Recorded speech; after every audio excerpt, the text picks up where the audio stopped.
காப்பிரைட்ஸ்ன்றது வந்து மியூசிக் போட்ட music director கிடையாது. இந்த ஒத்தருவா பாட்டெல்லாம் இருக்குல்ல, இதெல்லாம் வந்து கிராமிய பாடல். 100 வருடம் 200 வருடங்களுக்கு முன்னாடி கிராமத்தில் சும்மா வயலில் வந்து நாட்டு நடும்போது, குழந்தைக்கு பால் கொடுக்கும்போது, தாலாட்டு பண்ணும்போது இந்த மாதிரி பாடின பாடல்கள்.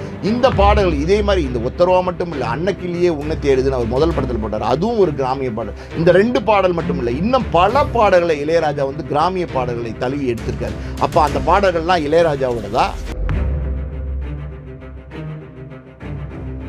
என்ன சார் பணத்தை வச்சு பண்ணுவீங்க? பணம் பணம் பணம் பணம்னா அந்த பணம் உங்களுக்கு என்னத்தை சார் கொடுக்கும்? திருப்தியை கொடுக்குமா? சந்தோஷத்தை கொடுக்குமா? மன நிம்மதியை கொடுக்குமா? என்ன சார் கொடுக்கும்? தேவா என்ன சொல்லியிருக்காருன்னா, எனக்கு இந்த மாதிரி ராயல்ட்டி எல்லாம் வேண்டாம், நான் கிளைம் பண்ண மாட்டேன்னு சொல்லியிருக்காரு. சரி, தேவாவுக்கு இருக்கிற பெருந்தன்மை கூட இளையராஜாக்கு இல்லையே.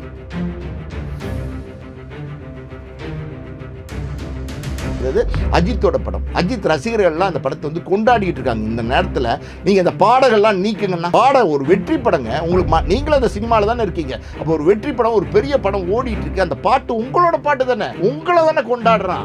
ஏன் ஜோடி மஞ்சள் குருவின்னு அந்த பாட்டை போட்டது யாரு? இளையராஜா தானே சொல்றான். சொல்லுங்க, ஒத்தருவா நோட்டு யார் பாட்டு போட்டது? இளையராஜா. இளமை இளமைங்கிற பாட்டு இளையராஜா தானே போட்டாரு. அப்ப இந்த பாடல்கள்லாம் உங்களோட பாட்டு தானே, உங்களை தானே ஆடியன்ஸ் கொண்டாடுறாங்க. இன்னைக்கு இந்த பாட்டை பார்த்து இத்தனை வருஷம் கழிச்சு அஜித் படத்துல பயன்படுத்தி இருக்கும்போது கொண்டாடுறாங்களே இந்த பாட்டை. அப்ப அந்த பாட்டை போட்டது யாரு? ஒரு பாட்டு இளையராஜா போட்டா கூட இதனுடைய சம்பந்தப்பட்டவருடைய உழைப்புன்னு ஒண்ணு இருக்குல்ல, இத்தனை பேரோட உழைப்பு இங்க இருக்கு.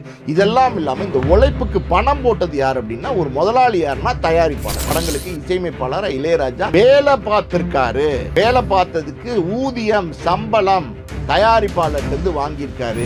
நான் தான் பாட்டு போட்டேன், நான் தான் பாட்டு போட்டேன், நான் தான் எல்லாம் அப்படின்னு சொல்லிட்டு எல்லாத்துக்குமே கிளைம் பண்ணி வராரு. எல்லாத்துக்குமே எல்லா சூழ்நிலையிலையும் கிளைம் பண்ணி வந்தா இந்த இடத்துல வந்து இந்த பாடலாசிரியரும் இதில் இருக்கார். அவருக்கும் காசு கொடுக்கணும். தபையில் வாச்சவன், கிட்டார் வாச்சவன், பியானோ வாச்சவன் எல்லாத்துக்கும் காசு கொடுக்கணும். பாடினவங்க எல்லாத்துக்கும் காசு. தபையில் வாச்சவன் அன்னைக்கே காசு வாங்கிட்டு போகிறான், கிட்டார் வாச்சவன் அன்னைக்கே காசு வாங்கிட்டு போகிறான், பியானோ வாச்சவன் அன்னைக்கே காட்டுவான், மிருதங்க வாச்சவன் அன்னைக்கு காசு போகிறான், பாடினவங்க அன்னைக்கே காசு வாங்கிட்டு போகிறாங்க. எஸ்பிபியோ சித்ராவோ யாரோ வருங்க, பாடினவங்க பாடுறாங்க, பாட்டுக்கான காசு வாங்கிட்டு போகிறாங்க. இவங்கெல்லாம் எனக்கும் கூட ராயல்ட்டி, எனக்கும் கூட ராயல்ட்டி. இந்த இன்ஜினியர் வந்து கரெக்டாக சமப்படுத்தி கொடுக்குறாரு, அவர் எனக்கும் கூட ராயல்ட்டி, எனக்கும் கூட ராயல்ட்டின்னு எல்லாருமா கூட்டமாக வந்து நின்னா ஒரு தயாரிப்பாளருங்கிறவன் பணம் போடுறான். எல்லாத்துக்கும் மீறி சார் இதெல்லாம் ஒரு பக்கம் நடக்கணும்னா என்ன முக்கியம்? பணம் முக்கியம். அந்த பணத்தை போடுறது யாரு? தயாரிப்பாளர். அந்த தயாரிப்பாளர் என்ன செய்வான்? ஊரில் உள்ளவன்லாம் வரவன் போகிறவன் எல்லாம் வந்து எனக்கு கொடுன்னா தயாரிப்பாளர் என்ன வாயில் என்ன பப்பர மிட்டாய் சாப்பிட்டு போவாரா?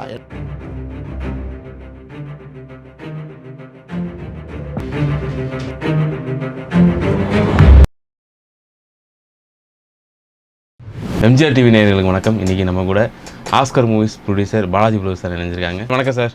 வணக்கம். எப்படி இருக்கீங்க? நல்லா இருக்கேன். குட் பை அகிலி கலெக்ஷன்லாம் அல்லுதுன்னு சொல்கிறாங்க, உண்மையா சார்? 1000 கோடி பண்ணிடுச்சுன்றாங்க, 2000 கோடின்றாங்க.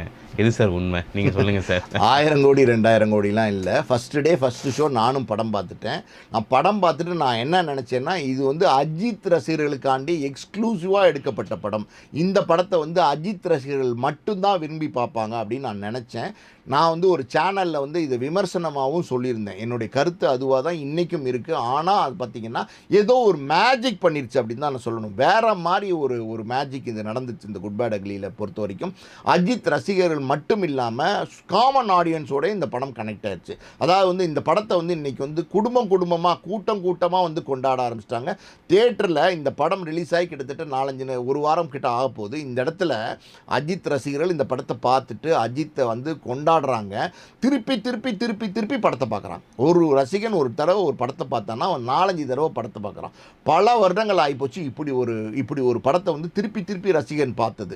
அதே மாதிரி இன்னொரு விஷயம் என்னென்னா, ஒரு தியேட்டரில் திருவிழா கொண்டாட்டம்னு சொல்லுவாங்கள்ல, அந்த மாதிரி ஒரு கொண்டாட்டம். தியேட்டர் நீங்கள் போய் பாருங்கள், ஷோ டைமில் நீங்கள் பாருங்கள், ஜே கூட்டம். கார் பார்க்கிங்கு, பைக் பார்க்கிங்கு, வர்றது போகிறது எல்லாம் பார்த்தீங்கன்னா பயங்கர பிஸியாக இருக்குது. அவ்வளோ கூட்டம், ஒரு ஃபேமிலி ஆடியன்ஸ் அவ்வளோ பேர் உள்ளே வராங்க. இதில் முக்கியமான விஷயம் நான் சொல்கிறேன் கேளுங்க, லேடிஸ் இந்த படத்தை ரொம்ப லைக் பண்ணுறாங்க. அதையும் மீறி இன்னொரு விஷயம் சொல்கிறேன் கேளுங்க, இந்த சின்ன பசங்க இருக்காங்கல்ல, 13, 14, 15, 10, 8 வயசு பசங்களாம் இருக்காங்களா, அவங்களாம் இந்த படத்தை வந்து என்னமோ என்ஜாய் பண்ணுறாங்க. ஒரு கார்ட்டூன் படம் பார்த்தா எந்த சந்தோஷம் அடைவாங்களோ, ஒரு டாம் அண்ட் ஜெர்ரி மாதிரியான படத்தை பார்த்தா அந்த சின்ன பசங்க எந்த சந்தோஷம் அடைவாங்களோ, அந்த மாதிரி ஒரு சந்தோஷம் வந்து குட் பை அகிலியை பார்த்துட்டு அவங்க என்ஜாய் பண்ணி சந்தோஷப்படுறாங்க. அது காரணம் என்னென்னா, ஆதிக்கு வந்து ஆரம்பத்திலேருந்தே ஒரு ஃபேன் பாயாக இருந்து இந்த படம் குட் பேட் அக்லி ஆரம்பிக்கும் போது டே ஒன்லேருந்து அஜித்தை எப்படியாவது இந்த படத்தில் வந்து நம்ம வந்து பெரிய, அதாவது வந்து பெரிய லெவலில் ஒரு படத்தை கொடுத்து பெரிய சக்ஸஸை நம்ம அடையணும் அப்படின்னு நினச்சி பிளான் பண்ணியே எடுத்திருக்காரு. அஜித்தோடைய வாக்கு, லுக்கு, ஸ்டைல், அவர் ஸ்லோ மோஷனில் வர்றது, பஞ்ச் டைலாக்கு, இன்னும் என்னென்னமோ அஜித்தோட ஸ்டைலு, பிஹேவியர், மேனரிசம் அவ்வளோ இது பல படங்களுடைய ரெஃபரன்ஸு, அதாவது தீனா கீனா பில்லா மங்காத்தா எல்லாத்தையும் கொண்டு வந்து இறக்கி இருக்கிற சரக்கெல்லாம் மொத்தமாக கொண்டு வந்து இறக்கி இந்த படத்தை வந்து அடின்னு அடித்து பிரமாதமாக கொண்டு வந்து தேட்டரில் விட்டுட்டாரு. படம் பாருங்கள், உண்மையாலுமே பார்த்தா இது அஜித் ரசிகர்களுக்கான படம் தான், அதில் மாற்றுக்கத்தே கிடையாது. ஆனால் அந்த படத்தை பார்க்குறவங்க என்ன சொல்கிறாங்கன்னா, சார் ஆரம்பத்துலேருந்தே அஜித் வந்து அதை எப்படி சொல்லி அதகலப்படுத்துகிறாரு. ஃபஸ்ட்டு ஷார்ட்லேருந்து ஃபஸ்ட்டு சீன்லேருந்து படம் முடிகிற வரைக்குமே வந்து எல்லா சீன்லேயும் அஜித்தை, எல்லா ஷார்ட்லேயும் அஜித்தை கிளாப் பண்ணி, விசில் அடித்து, கைதட்டி, என்ஜாய் பண்ணி, தலை தலை தலை தலை கடவுளே அஜித்தேன்னு கொண்டாடுற மாதிரி ஒரு மனநிலை இருக்குது பார்த்திங்களா, அது கொண்டு போய் விட்டுட்டாரு.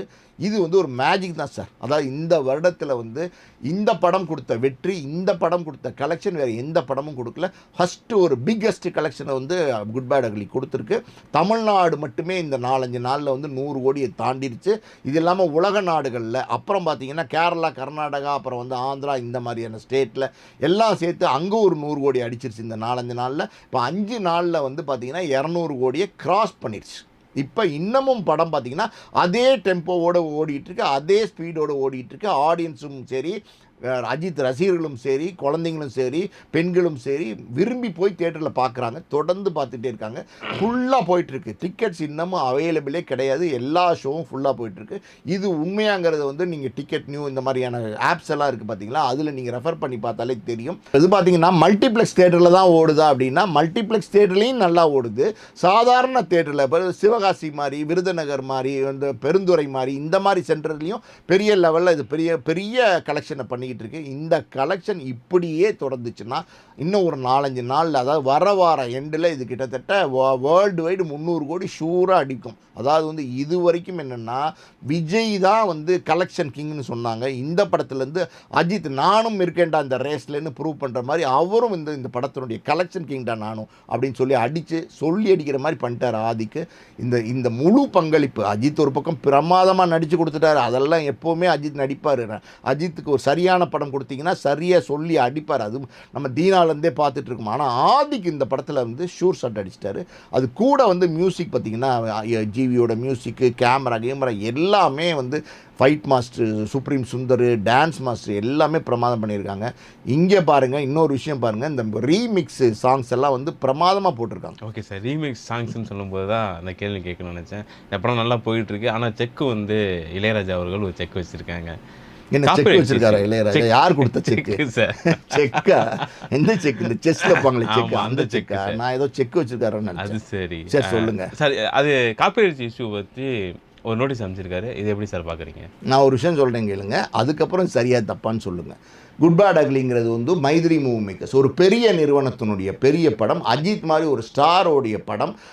ஆதிக்கு வந்து இந்த படத்தில் வந்து 3 பாட்டு என்னமோ யூஸ் பண்ணியிருக்காரு. இந்த படம் அதாவது வந்து ஒத்தருவா அந்த சாங்கு, அப்புறம் பார்த்தீங்கன்னா இளமை இதோ, அப்புறம் இன்னொரு பாட்டு ஏதோ யூஸ் பண்ணியிருக்காரு, மஞ்சக்குருவியா, ஏன் ஜோடி மஞ்சக்குருவி, இந்த 3 பாட்டையும் யூஸ் பண்ணியிருக்காரு. இந்த 3 பாட்டும் ஆதிக்கு வந்து அதாவது வந்து இந்த பாடல்கள் உரிமை இப்போ எந்த ஆடியோ நிறுவனத்துக்கிட்ட இருக்கோ அந்த ஆடியோ நிறுவனத்துக்கு சரியாக பணம் கொடுத்து அவங்க கேட்ட தொகையை கொடுத்து நோ அப்ஜெக்ஷன் சர்டிஃபிகேட் அப்படி வாங்கியிருக்கிறார். ஓகேவா? அது இல்லாமல் இந்த பாடல்கள் எந்தெந்த படத்தில் பயன்படுத்தப்பட்டதோ அந்த சம்பந்தப்பட்ட தயாரிப்பாளர்கள்ட்டையும் போய் அவங்களுக்கும் உரிய பணத்தை கொடுத்து நோ அப்ஜெக்ஷன் சர்டிஃபிகேட் வாங்கி சென்சாரில் கொடுத்துட்டாங்க. இப்போ இன்னொரு விஷயம் சொல்கிறேன் கேளுங்க. இப்போ இந்த மாதிரி காப்பிரைட் பிரச்சனை, அந்த பிரச்சனை, இந்த பிரச்சனைலாம் நிறையா வருது. குறிப்பாக இளையராஜா நிறையா பண்ணுறாரு அப்படின்னும் போது அந்த சென்சாருமே இப்போ என்ன பண்ணிட்டாங்கன்னா ஒரு ரூல்ஸ் கொண்டு வந்துட்டாங்க. என்ன ரூல்ஸ் கொண்டு வந்துட்டாங்கன்னா, பழைய படத்தோட பேரை வச்சிங்கன்னா, இல்லை பழைய படத்தோட ஃபைட் அப்படியே வச்சிங்கன்னா, இல்லை பழைய படத்தோட டான்ஸ் அப்படியே வச்சிங்கன்னா, இல்லை பழைய படத்தோட சீன் அப்படியே வச்சிங்கன்னா, இல்லை பழைய படத்தினுடைய சாங்ஸ் இந்த மாதிரி சாங்ஸை கொண்டு வந்து வச்சிங்கன்னா அந்த சம்பந்தப்பட்ட பட நிறுவனத்துக்கிட்டையும் அந்த ஆடியோ இருக்கா அந்த சம்பந்தப்பட்ட ஆடியோ நிறுவனத்துக்கிட்டையும் நோ அப்ஜெக்ஷன் சர்டிஃபிகேட் வாங்கியிருக்கீங்களா அப்படின்னு கேட்குறாங்க. அந்த நோ அப்ஜெக்ஷன் சர்டிஃபிகேட்டை கொடுத்தா தான் சென்சாரே கொடுக்குறாங்க. அப்படி இருக்கும்போது இந்த குட் பேட் அக்லிங்கிறது வந்து ஆல்ரெடி சென்சார் ஆகி வெளியில் வந்திருக்க படம். சென்சார் கேட்ட டிமாண்ட்ஸ் எல்லாமே கொடுத்து வந்திருக்காங்க. ஸோ இவங்க எல்லாமே ஆல்ரெடி பண்ணியிருக்காங்கங்கிறது தான் இங்கே அர்த்தம். புரியுதா உங்களுக்கு? நோ அப்ஜெக்ஷன் சர்டிஃபிகேட் சம்மந்தப்பட்ட நபர்கள்ட்ட வாங்கியிருக்காங்க. அது வந்து கிளியராக இருக்குங்கிறது தான் அர்த்தம்.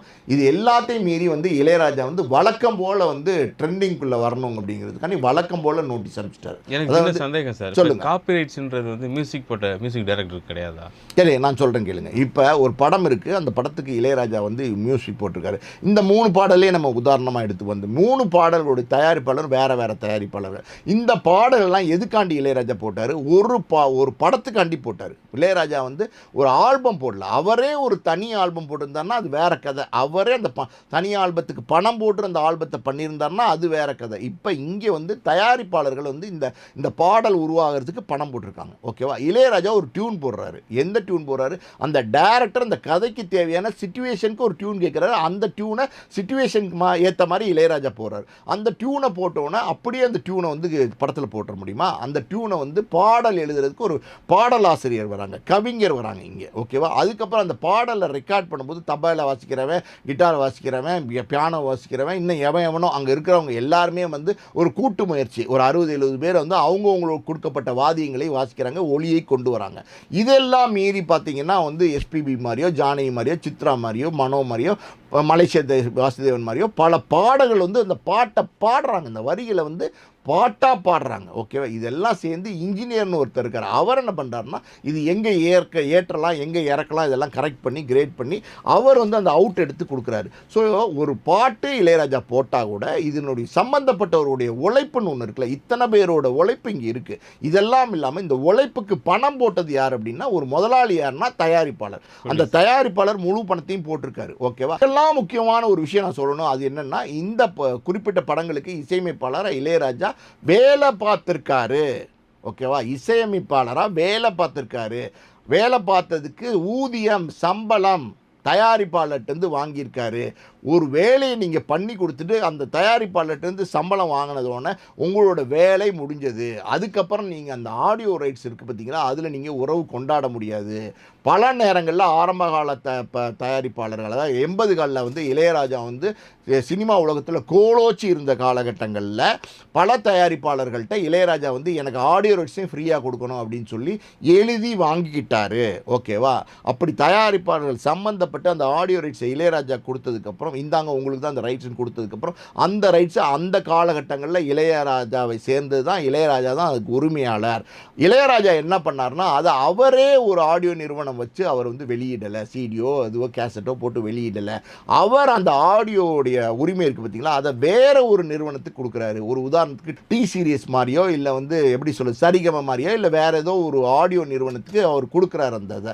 அந்த ஆடியோ நிறுவனத்தை வாங்குறவங்க தான் அதிலிருந்து அதுக்கு அவங்களுக்கு உரிமையானர்கள். அந்த ஆடியோவை விற்று இவர் பணம் வாங்கிக்கிறாரு, அந்த உரிமையை அவங்களுக்கு கொடுத்துறாரு. இப்போ நீங்கள் சொல்லுங்கள், இந்த உரிமை யார் சார்ந்தது? இளையராஜா சார்ந்தது, அந்த ஆடியோ நிறுவனம் வாங்கியிருக்காங்களோ அவங்கள சார்ந்தது ஆடியோ நிறுவனம். ஓகேவா? இந்த இடத்துல இவர் என்ன சொல்ல வர்றாருன்னா நான் தான் பாட்டு போட்டேன், நான் தான் எல்லாம் அப்படின்னு சொல்லிட்டு எல்லாத்துக்குமே கிளைம் பண்ணி வராரு. எல்லாத்துக்குமே எல்லா சூழ்நிலையிலையும் கிளைம் பண்ணி வந்தால் இந்த இடத்துல வந்து இந்த பாடலாசிரியரும் இதில் இருக்கார், அவருக்கும் காசு கொடுக்கணும். தபையில் வாச்சவன், கிட்டார் வாச்சவன், பியானோ வாச்சவன் எல்லாத்துக்கும் காசு கொடுக்கணும். பாடினவங்க எல்லாத்துக்கும் காசு. தபையில் வாச்சவன் அன்றைக்கே காசு வாங்கிட்டு போகிறான், கிட்டார் வாச்சவன் அன்றைக்கே காசு வாங்கிட்டு போகிறான், பியானோ வாச்சவன் அன்றைக்கே காட்டு போகிறான், மிருதங்க வாச்சவன் அன்றைக்கி காசு போகிறான், பாடினவங்க அன்றைக்கே காசு வாங்கிட்டு போகிறாங்க. எஸ்பிபியோ சித்ராவோ யாரோ வருங்க, பாடினவங்க பாடுறாங்க, பாட்டுக்கான காசு வாங்கிட்டு போகிறாங்க. இவங்கெல்லாம் எனக்கும் கூட ராயல்ட்டி. இந்த இன்ஜினியர் வந்து கரெக்டாக சமப்படுத்தி கொடுக்குறாரு. அவர் எனக்கும் கூட ராயல்ட்டின்னு எல்லாருமா கூட்டமாக வந்து நின்னா ஒரு தயாரிப்பாளருங்கிறவன் பணம் போடுறான். எல்லாத்துக்கும் மீறி சார் இதெல்லாம் ஒரு பக்கம் நடக்கணும்னா என்ன முக்கியம்? பணம் முக்கியம். அந்த பணத்தை போகிறது யார்? தயாரிப்பாளர். அந்த தயாரிப்பாளர் என்ன செய்வான்? ஊரில் உள்ளவன்லாம் வரவன் போகிறவன் எல்லாம் வந்து எனக்கு கொடுன்னா தயாரிப்பாளர் என்ன வாயில் என்ன பப்பர மிட்டாய் சாப்பிட்டு போவாரா? எனக்கு புரியவே இல்லை. அதாவது வந்து இவர் என்ன சொல்கிறாருன்னா ஒரு சட்டம் இருக்குது, ஆனால் வந்து அதாவது வந்து இந்த கிரியேட் பண்ணுறவங்களுக்கு அந்த எப்படி சொல்லுது, அந்த சட்டத்தின் அடிப்படையில் கிரியேட்டருக்குன்னு ஒரு சட்டம் இருக்குது. அந்த சட்டத்தை அடிப்படையில் தான் அவர் கேட்குறது தப்பு கிடையாது. ஆனால் பாருங்கள், ஐபிஆர்எஸ்ன்னு ஒரு சொசைட்டி ஒன்று இயங்குது. அந்த சொசைட்டியில் நீங்கள் போய் மெம்பர் ஆக்கிக்கிட்டீங்களா, நீங்கள் எது இளையராஜா மட்டும் கிடையாது, யாராக இருந்தாலும் அதில் மெம்பர் ஆக்கிக்கிட்டால் அவங்க என்ன செய்கிறாங்கன்னா இந்த இந்த ஒரு பாடல் உலகளவில் எங்கெங்கே இப்போ ஒளிபரப்பப்படுதோ அதெல்லாம் தெரிஞ்சு, அதாவது அவங்க சாஃப்ட்வேர் வச்சுருக்காங்க, அதெல்லாம் தெரிஞ்சு அவங்க அந்த பணத்தை கரெக்டாக வாங்கி அந்த ஒரு பாடல் ஒளிபரப்பாச்சுன்னா அந்த பாடலுக்கு பாடினவங்களுக்கு காசு கொடுக்குறாங்க, எழுதினவங்களுக்கு காசு கொடுக்குறாங்க, இசையமைச்சவங்க காசு கொடுக்குறாங்க, தயாரிப்பாளர் காசு கொடுக்குறாங்க, எல்லாத்துக்கும் பங்கு போட்டு கொடுக்குறாங்க. ஓகேவா? இவங்கெல்லாம் இங்கே இருக்காங்க, இவங்களுக்கெல்லாம் கொடுக்கணும் அப்படின்னு சொல்லி கொடுக்குறாங்க. இது வந்து இளையராஜா என்ன கேட்குறாரு, எனக்கே கொடு அப்படின்னு கேட்குறாரு. எனக்கே கொடு, நான் தான் கிரியேட்டர், நான் தான் கற்பனையாளர், நான் தான் எல்லாம் அப்படின்னா நீங்கள் எல்லாம் கிடையாது. இத்தனை பேர் சேர்ந்தாதான் நீங்கள் எல்லாம். புரியுதா உங்களுக்கு? இத்தனை பேர் சேர்ந்தாதான் நீங்கள் எல்லாம். நீங்கள் தனியாக எல்லாமா? நான் கேட்குறேன். அதாவது ஒரு சாப்பாடு நீங்கள் சமைக்கிறீங்க, அதில் வந்து ஒரு காரக்குழம்போ வத்த குழம்போ கூட்டு எப்படி சொல்கிறது, கறி குழம்போ ரசமோ இதெல்லாம் இருந்தால் தான் அந்த சாதத்தில் போட்டு பிசைஞ்சு சாப்பிட முடியும். ஒரு கூட்டு பொரியல் அது இதுன்னு இருந்தால் தான், ஊறுகாய் இருந்தால் தான், அப்பளம் இருந்தால் தான் அதை முழுமையாக ஒரு மீல்ஸ்ன்னு சொல்ல முடியும். நீங்கள் வந்து வெள்ளை சாதம் மட்டும் பிசைஞ்சு சமைச்சு வச்சுக்கிட்டு தட்டில் போட்டுக்கிட்டு அதை மட்டுமே திம்பிங்களா டப்பு டப்புன்னு? எப்படி அது சரியாக வரும்? அதே மாதிரி தான் இது ஒரு எப்படி சொல்கிறது, இது ஒரு காம்பினேஷன் ஆஃப் ஆல் பர்சன்ஸ். அதாவது வந்து எல்லாருடைய உழைப்பும் இதில் இருக்குது. ஒரு பாடல், ஒரு சிங்கிள் பாடல் உருவாகுதுன்னா அதில் அத்தனை பேரோட உழைப்பும் இதில் இருக்குது. இதெல்லாம் மீறி நான் கேட்குறேன், இந்த ஒத்தருவா பாட்டெல்லாம் இருக்குல்ல, இதெல்லாம் வந்து கிராமிய பாடல்கள். பல வருடங்களுக்கு முன்னாடி, 100 வருடம் 200 வருடங்களுக்கு முன்னாடி கிராமத்தில் சும்மா வயலில் வந்து நாட்டு நடும்போது, குழந்தைக்கு பால் கொடுக்கும்போது, தாலாட்டு பண்ணும்போது இந்த மாதிரி பாடின பாடல்கள். இந்த பாடல்கள் இதே மாதிரி இந்த ஒத்தருவா மட்டும் இல்லை, அன்னக்கிளியே உன்னை தேடுதுன்னு அவர் முதல் படத்தில் போட்டார், அதுவும் ஒரு கிராமிய பாடல். இந்த 2 பாடல் மட்டும் இல்லை, இன்னும் பல பாடல்களை இளையராஜா வந்து கிராமிய பாடல்களை தழுவி எடுத்திருக்காரு. அப்போ அந்த பாடல்கள்லாம் இளையராஜாவோடதா? இளையராஜா ரைட்ஸ் கேட்பாரா? அப்புறம் எல்லாத்துக்கும் இளையராஜா ரைட்ஸ் கேட்பார்னா அந்த பாட்டு எங்கேருந்து வந்துச்சு, அந்த கிராமிய பாடல்கள் எங்கேருந்து வந்துச்சு, அவங்களாம் ரைட்ஸ் கேட்பாங்களா? அவங்களாம் வந்து உரிமை கேட்பாங்களா? கிடையாது சார். ஒரு பொருள் வந்து ஒரு இடத்துல வந்து அடுத்தடுத்து ட்ராவல் பண்ணிகிட்டே இருந்துச்சுன்னா அது இன்னும் சொல்லப்போனால் இதெல்லாம் எப்படின்னா ரசிகர்களுடைய சொத்து. நான் ஓப்பனாக சொல்கிறேன், இந்த பாடல்கள்லாம் வந்து பார்த்திங்கன்னா ஒரு ஸ்டேஜுக்கு மேலே எல்லா இடத்துலையுமே பணம் இருக்குது. பணம் அவங்களுக்குன்னு பணம் போயிடுது. பணம் பிரதானம் தான். அது முடிஞ்சு போனதுக்கப்புறம் ஒரு ஸ்டேஜுக்கு மேலே ரசிகர்களுக்கு போய் அது வந்து கீதமாக போய் சென்றடையுது. இப்போ ரசிகர்கள் வந்து இளையராஜாவோட பாடல்களை பாட்டு கேட்டு கொண்டாடுறாங்க. அப்படிப்பட்ட ஒரு பெரிய இசையமைப்பாளர் இளையராஜா. அதில் ஒன்றும் மாற்று கருத்து கிடையாது. மூத்த இசையமைப்பாளர் எல்லாம் இருந்தும் இதுக்கு மேலே பல கோடிகள் உங்களுக்கு இருக்குது, பல புகழ் இருக்குது. அதாவது வந்து எப்படி சொல்லுது, சிம்போனி மாதிரியான இசை நீங்கள் போட்டிருக்கீங்க, என்னென்னமோ பண்ணியிருக்கீங்க சார். நீங்கள் பண்ணாத சாதனைகளே இல்லை. இளையராஜா சாரை தான் சொல்கிறேன். அவர் வந்து இத்தனை விஷயங்களை பண்ணியிருக்காரு. அப்படி இருக்கும்போது எதுக்கு சார் பணம்? ஒரு ஸ்டேஜுக்கு மேலே எதுக்கு சார் பணம்? என்ன சார் பணத்தை வச்சு பண்ணுவீங்க? பணம்னா அந்த பணம் உங்களுக்கு என்னத்தை சார் கொடுக்கும்? திருப்தியை கொடுக்குமா? சந்தோஷத்தை கொடுக்குமா? மன நிம்மதியை கொடுக்குமா? என்ன சார் கொடுக்கும்? எனக்கு தெரிஞ்சு பணம் என்பது வேண்டும், பணம் வேண்டாம் நம்ம சொல்லவே முடியாது. ஆனால் பணமே வாழ்க்கைன்னு நினைக்கக்கூடாது. இப்போ இதே உதாரணமாக நான் இந்த இடத்துல சொல்கிறேன். தேவா என்ன சொல்லியிருக்காருன்னா, எனக்கு இந்த மாதிரி ராயல்ட்டியெல்லாம் வேண்டாம், நான் கிளைம் பண்ண மாட்டேன்னு சொல்லியிருக்காரு. சரி, தேவாவுக்கு இருக்கிற பெருந்தன்மை கூட இளையராஜாக்கு இல்லையே, அப்படி இருக்கான். இது ஒரு பக்கம். இன்னொன்று சொல்கிறேங்களுக்கு, இத்தனை வருஷமாக கிட்டத்தட்ட 100 ஆண்டுகளாக தமிழ் சினிமா இயங்கிக்கிட்டு இருக்கு. எத்தனையோ இசையமைப்பாளர்கள் ஆரம்பத்தில் எத்தனையோ எம்.எஸ். விஸ்வநாதன், கே.வி. மகாதேவன், தேவா, சங்கர் கணேஷ், சந்திரபோஸ், மரகதமணி, யாரோ கீரவாணி, அவன் எல்லாரும் ஏகப்பட்ட இசைப்பாளர், நம்ம விஜய் ஆண்டனி சொல்கிறதுக்கு ஆளா இல்லை. அத்தனை இப்போ லேட்டஸ்ட்டாக இருக்கிற நம்ம அனிருத் வரைக்கும் சொல்கிறேன், ஏஆர் ரஹ்மான் எல்லோரும் இருக்காங்களே, இவங்கெல்லாம் யாராவது இந்த மாதிரி பிரச்சனை பண்ணுறாங்களா? இந்த இசையமைப்பாளர்கள்லாம் வேற படத்தில் அவங்களுடைய பாடல்களை பயன்படுத்தும் போது இந்த மாதிரி பிரச்சனை யாராவது பண்ணுறாங்களா? இளையராஜா மட்டும் பண்ணுறாரு. இளையராஜா பண்ணுறது தப்பு அப்படிங்கிறது இதுலேருந்தே நமக்கு வெட்ட வெளிச்சமாக தெரியுது. இத்தனை இசையமைப்பாளர்களும் எந்த கிளைமும் கேட்கல, இளையராஜா மட்டும் ஒவ்வொரு தரையும் கேட்குறாரு. மஞ்சுமல் பாய்ஸ் வந்தபோது இதே மாதிரி தான். அவங்க இதே மாதிரி எல்லா சம்மந்தப்பட்ட ஆடியோ நிறுவனம், சம்மந்தப்பட்ட தயாரிப்பு நிறுவனம், அந்த படத்தை பாட்டு வந்து அந்த ராஜ்கமல் குணாவோட பாட்டு அவங்களை எல்லாருக்கும் செட்டில் பண்ணி நோ அப்ஜெக்ஷன் சர்டிஃபிகேட் வாங்கி சென்சார் கொடுத்து படத்தை ரிலீஸ் பண்ணி படம் ஓடிச்சுன்னா எனக்காண்டி தான் படம் ஓடுது, ஏன் பாட்டுக்காண்டி தான் படம் ஓடுதுன்னு அங்கேயும் ஒரு நோட்டீஸ் அனுப்பிச்சு அவங்கள வந்து எப்படி சொல்கிறது, கடுமையாக அவங்களுக்கு மன அழுத்தம் கொடுத்து அவங்ககிட்ட கிட்டத்தட்ட ஒரு 60 லட்ச ரூபா செட்டில்மெண்ட் வாங்குறாரு. இப்போ இன்றைக்கி குட் பேட் அக்லிங்கிறது அஜித்தோட படம். அஜித் ரசிகர்கள்லாம் அந்த படத்தை வந்து கொண்டாடிக்கிட்டு இருக்காங்க. இந்த நேரத்தில் நீங்கள் அந்த பாடல்கள்லாம் நீக்குங்கன்னா எப்படிங்க? ஒரு வெற்றி படங்க உங்களுக்கு. நீங்களும் அந்த சினிமாவில் தானே இருக்கீங்க. அப்போ ஒரு வெற்றி படம், ஒரு பெரிய படம் ஓடிட்டுருக்கு, அந்த பாட்டு உங்களோட பாட்டு தானே, உங்களை தானே கொண்டாடுறான். ஏன் ஜோடி மஞ்சக்குருவின்னா அந்த பாட்டை போட்டது யார்? இளையராஜா தானே சொல்கிறான். சொல்லுங்கள், ஒத்தருவா நோட்டு யார் பாட்டு போட்டது? இளையராஜா தானே போட்டான். இளமைங்கிற பாட்டு இளையராஜா தானே போட்டார். அப்போ இந்த பாடல்கள்லாம் உங்களோட பாட்டு தானே, உங்களை தானே ஆடியன்ஸ் கொண்டாடுறாங்க. இன்றைக்கி இந்த பாட்டை பார்த்து இத்தனை வருஷம் கழித்து அஜித் படத்தில் பயன்படுத்தி இருக்கும்போது கொண்டாடுறாங்களே இந்த பாட்டை. அப்போ அந்த பாட்டை போட்டது யார்? இப்போ குட் பேட் அக்லியில் ஜிவி தான் மியூசிக் டைரக்டர். ஜிவி போட்ட பாட்டை அன்றைக்கி கொண்டாடுறாங்க. ஜிவி போட்ட பாட்டு ஏகேன்னு சில பாடலாம் போட்டாங்க, அதெல்லாம் ஒரு பக்கம் ஒதுக்கிட்டு இந்த பாடலை கொண்டாடுறாங்கன்னா உங்களை எந்த அளவுக்கு காலம் கடந்தும் கிட்டத்தட்ட வந்து 4-5 டிகேட் கடந்து 10 டிகேட் கடந்து கூட உங்களை வந்து கொண்டாடுறாங்களே. அப்படி இன்னைக்கு இருக்கிற 2K கிட்ஸ், இன்னைக்கு இருக்கிற ரசிகர்கள்லாம் உங்களை பாடல் கொண்டாடுறாங்களே, அதை பார்த்து நீங்கள் உண்மையான கலைஞனாக இருந்தால் சந்தோஷப்படணும். அடரா நம்ம போட்ட பாட்டை இன்னைக்கு வரைக்கும் போய் ரீச் ஆகுது, இத்தனை பேர் கொண்டாடுறாங்க, இன்னைக்கு இருக்க சின்ன பசங்களும் பாடிட்டு ஆடுறாங்களே அப்படின்னு சொல்லி ஒரு கலைஞன் சந்தோஷப்படணுங்க. கலைஞனுக்கு பணம் முக்கியமான தேவை. ஆனால் வந்து பணத்தை மீறி ஒரு சந்தோஷம் இருக்குது பார்த்தீங்களா, அந்த சந்தோஷம், அதாவது ரசிகர்கள் கொண்டாடுற ரசிகர்கள் ஒரு மனுஷனை என்ஜாய் பண்ணுற ஒரு சந்தோஷம் இருக்குது பார்த்தீங்களா, அந்த சந்தோஷம் எங்கேயுமே எந்த காலத்துலையுமே கிடைக்காது. இளையராஜா பணத்தை மட்டுமே குறி வச்சு போகிறாரு. இவ்வளோ பெரிய உச்சத்தில் இருக்கிறவர், இவ்வளோ மூத்த இசையமைப்பாளராக இருக்கிறவர் இந்த பணத்தை மட்டுமே குறி வச்சு போய் தன்னுடைய பேரே கெட்ட பேராக மாற்றிக்கிறாரு. இளையராஜாக்கு இது தேவையில்லை. இளையராஜாக்கு பணம் இருக்குது, வசதி இருக்குது, வாழ்க்கை இருக்குது, எல்லாமே இருக்குது, புகழ் இருக்குது, எல்லாமே இருக்குது. இளையராஜாட்ட இல்லாத என்ன சார்? இளையராஜாட்ட இல்லாத என்ன? எல்லாமே இளையராஜாட்ட இருக்குது. அப்படி இருக்கும்போது எதுக்கு இந்த உங்களுக்கு இந்த பணம் என்ன செய்யும்? இந்த பணம் உங்களுக்கு என்ன கொடுக்கும்? நான் கேட்குறது தப்பாக கூட இருக்கலாம். அந்த பணம் உங்களுக்கு என்ன கொடுக்கும்? சந்தோஷத்தை கொடுத்துருமா? என்னத்தை கொடுக்கும்? விடுங்க, அவ்வளோதான் நம்ம சொல்ல முடியும். இது வந்து இளையராஜா தொடர்ந்து ஒரு வழக்கமாகவே வச்சுட்டு வராரு. இது வந்து எப்படின்னா, மைதிரி மூவி மேக்கர்ஸ்லாம் இப்போ பெரிய நிறுவனம், இப்போ கோர்ட்டுக்கு போவேன், வக்கீல் நோட்டீஸ் கொடுப்பேன், 5 நாளைக்குள்ளே 7 நாளைக்குள்ளே மன்னிப்பு கேட்கணும். அதாவது வந்து பகிரங்க மன்னிப்பு கேட்கணும். பகிரங்க மன்னிப்பு கேட்கணுமா? எதுக்கு பகிரங்க மன்னிப்பு?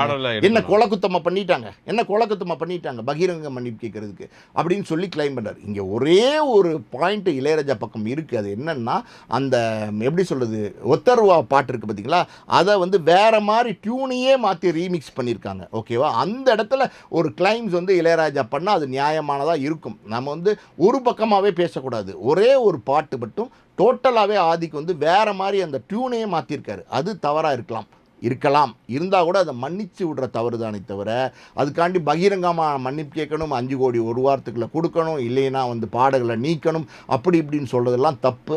இந்த மாதிரி நோட்டீஸ்க்கெல்லாம் அடி பண்ணியக்கூடாது. தயாரிப்பாளர் எதிர்த்து நின்று போராட்டணும். தயாரிப்பாளர்களுடைய சொத்து இது. ஆடியோ வாங்கியிருந்தாங்கன்னா அது ஆடியோ நிறுவனத்துடைய சொத்து இது. இது வந்து இளையராஜா கிளைம் பண்ணுறதுக்கு உரிமையே கிடையாது. எதிர்த்து நின்று போராடி அவங்களும் கோர்ட்டில் சேலஞ்ச் பண்ணி நாங்கள் பார்த்துக்குறோம், நீங்கள் கோர்ட்டில் போடுங்க அப்படின்னு சொல்லி சேலஞ்ச் பண்ணி வழக்கை நடத்தி ஜெயிச்சு காமிக்கிறோம். இதுதான் என்னுடைய எப்படி சொல்கிறது, என்னுடைய கருத்து இதுதான். ஓகே சார், உங்கள் நேரத்துக்கு ரொம்ப நன்றி சார்.